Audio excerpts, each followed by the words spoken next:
Welcome back to A Slice of News, where I cut you off a slice of news. Ever since Donald Trump started as president, it seems that we've been wondering what is going to be the thing that finally takes him down. It wasn't insulting the war hero John McCain. It wasn't mocking a reporter with physical disabilities. It wasn't praising crazy conspiracy theorist Alex Jones. It wasn't even the Access Hollywood tape that should have prevented him from even getting on the ballot for president in the first place. He was even able to weather entirely dropping the ball when it came to dealing with a pandemic response, which led to the deaths of tens of thousands of Americans. And that was all just stuff from his first term as president. Donald Trump has shown himself to be seemingly invincible, not even being at the center of an insurrection against the United States Capitol could result in any sort of consequence for him. He was really living up to the name of Teflon Don because nothing seemed to be able to stick to this guy.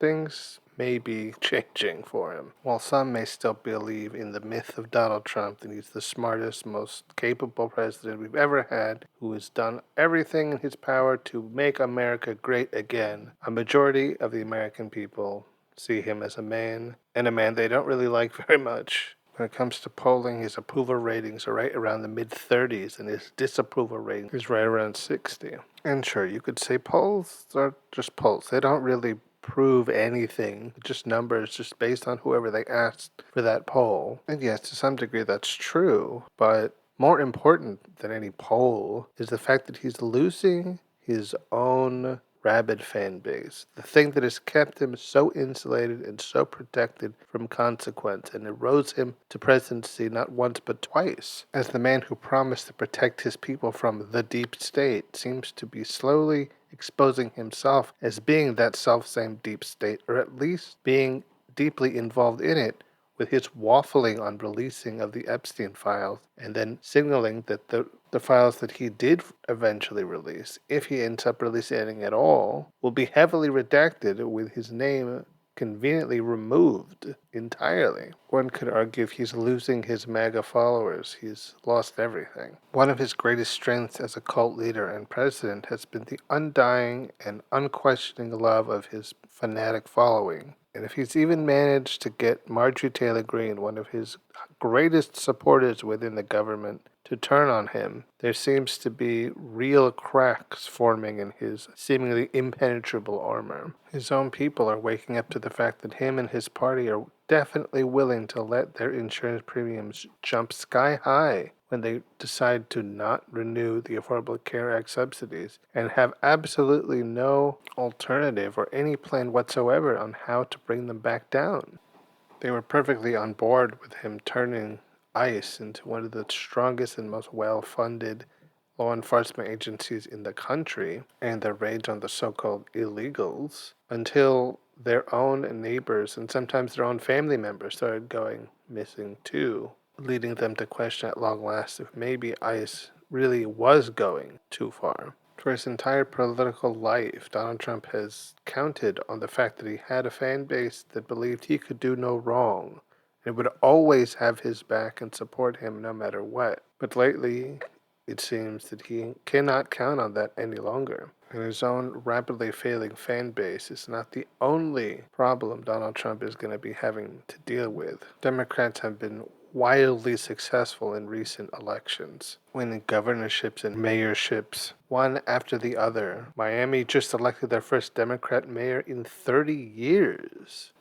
And of course, Democratic Socialist Zoran Mamdani won the mayorship of New York City in an election where everyone thought that he had no chance of winning. Democrats have been flipping seat after seat that were previously thought to be untouchable by the left. Even in elections that they lost, Democrats massively overperformed, losing only by a few points in places where Donald Trump had previously won by 20. And while obviously Donald Trump can't take credit for all of that, it's clear that part of what catapulted those candidates into their winning of their elections was a complete disdain for Donald Trump and a desire to loosen the seemingly unending grip he's had on our government. Donald Trump has made the Republican Party the party of Trump, even floating the idea of renaming them the Trumpublicans. And as a result, as the tides are moving away from him, his entire party is feeling the cost. While Democrats have certainly been guilty of counting their chickens before they've hatched one too many times, it really does look like if these trends continue, next year's midterm elections are not only going to be bad for Republicans, it's going to be an absolute washout.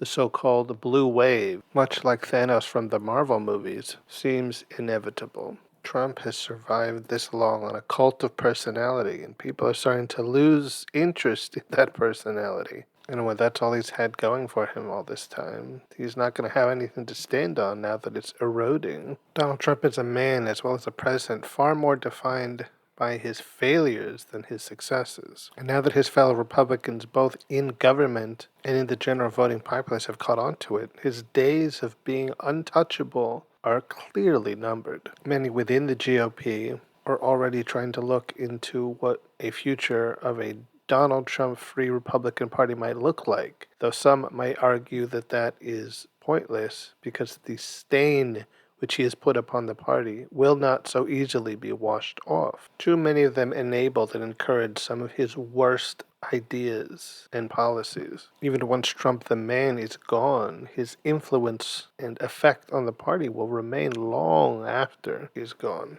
The trust he lost for the party will be incredibly hard to regain, if it can be regained at all. And admittedly, it's very hard to see a hopeful side, even in these rumblings of Donald Trump's eventual end. Because we've been here before. We've had so many times where we thought, this has got to be it. This is the time. The tides are turning. He's definitely going to get it this time. And every time he seems to pull himself out of the proverbial fire at the last minute. Even all those times we thought, oh yeah, this time it feels different. This time it actually does feel different. Like the tide truly is turning against him for real. And the way he's been pushing state after state to gerrymander their local elections to eliminate as many Democrat votes as possible shows that he is starting to feel it as well. If Donald Trump himself is starting to seem afraid, that's a good sign. That means that there's something real going on. At this point, it seems like the only way for him to truly escape consequence, to truly escape responsibility for all the things that he's done throughout his presidencies,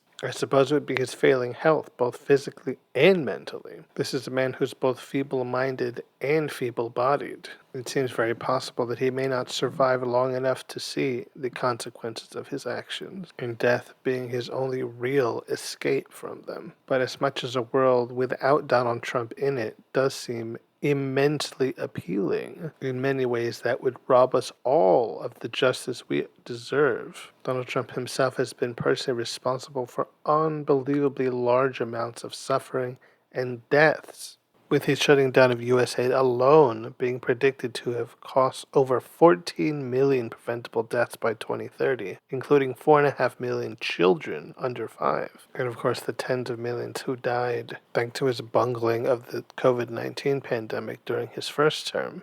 Adding his own death to those numbers should not be a way of getting him out of culpability and getting him out of punishment for it. Many of history's worst despots were never held to account in their own lives, so we must not let Donald Trump be yet another. And the way things are going, I think there's a good chance that he won't be. Are we ever going to see Donald Trump in an orange jumpsuit and serving time for his crimes? As much as and I think a lot of people would love to see that, I'm not counting on it. Despite committing offenses that would have ended other presidencies long ago, people like him simply don't get punished that way. But that doesn't mean that he will not be punished, and he will not be held to account for his numerous infractions and crimes. If nothing else, history will remember him for the person that he was, which was an awful person and an awful leader that made this country worse than he found it and left his successors a lot of work just to get it back to the way it was before he was in power. No matter what, that will be his historical legacy. And for a complete narcissist like Donald Trump, being remembered historically as an awful person who was almost universally reviled both at home and abroad may be his worst nightmare, but one he absolutely earned. Alright guys, that'll be it for this episode of A Slice of News. I've been your host, Mr. Slice, and until next time, when I cut you off, another slice of news.